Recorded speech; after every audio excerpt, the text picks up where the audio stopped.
Attempts to link her to wartime fascist leader Benito Mussolini were as brazen as they were desperate.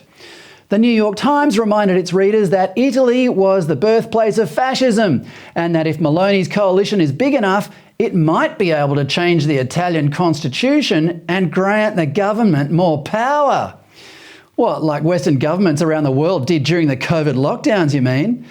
The ABC said the Brothers of Italy had neo-fascist roots. The BBC said Meloni leads a party, quote, rooted in a post-war movement that rose out of dictator Benito Mussolini's fascists, unquote. The Guardian said her election was the normalisation of far-right parties. The Financial Times in London said her, quote, ideological roots lie in post-war fascism. Well, in fact, they go back much further than that.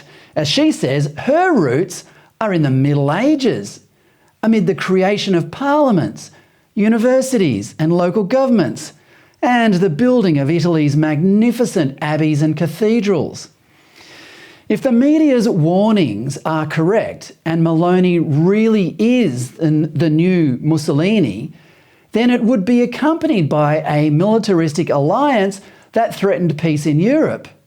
But that's not happening. Well, not by her democratically elected party anyway. European Commission boss Ursula von der Leyen issued a veiled threat last week that if Italy's new government so much as thinks about leaving the EU, financial penalties will be imposed. If any unelected dictator wants to rule Europe, it's not Meloni. Does that make von der Leyen a fascist? Herein lies the most hollow aspect of the left media's reaction to Meloni. The people who most often accuse others of fascism are ironically the most likely to be one themselves.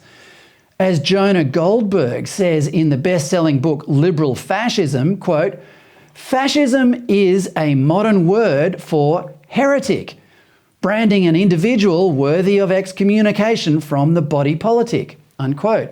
In other words, label someone fascist and suddenly you don't have to take their ideas seriously anymore. Until, that is, her party wins the most votes in an election. Time will tell what happens to Meloni after the hype dies down. Her party received only 26% of the total vote, and her coalition partners differ from her on some fundamental policies, especially in relation to Russia. But in the meantime, we should celebrate the rise of politicians who boldly represent anti-globalist traditional values. If she does become Prime Minister, Giorgia Meloni has her work cut out taking on the meddling European Union. We in Australia don't have that, which should make it a lot easier for a true Conservative to harvest the Conservative grassroots. If only one of our Conservative politicians would do so.